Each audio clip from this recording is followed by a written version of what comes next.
Welcome to the Core, Leader, and Snackmaster. Today, we're on a mission for adventure. Stick with me, and we'll discover something huge! Footprints, broken branches, something is watching us. But rushing without thinking can be dangerous. I need you. Oh, come on, Mara. Look, We run upward. Trust the trees. They're our greatest shield. pause! Look at you climbing like a pro. We'll outsmart that whiskered shadow before it even blinks. People like us. The lynx isn't our only problem. We need a plan. Fast. No creature in this forest should be captured. These humans don't know our ways or respect this land. Survival depends on silence and smart steps.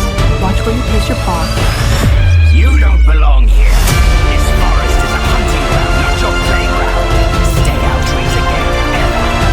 Here comes.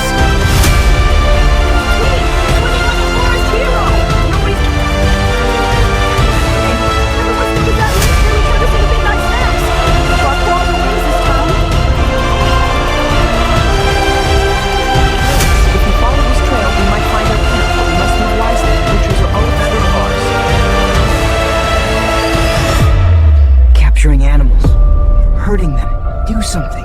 Anything. To stop them before it gets worse. I thought that human would grab me.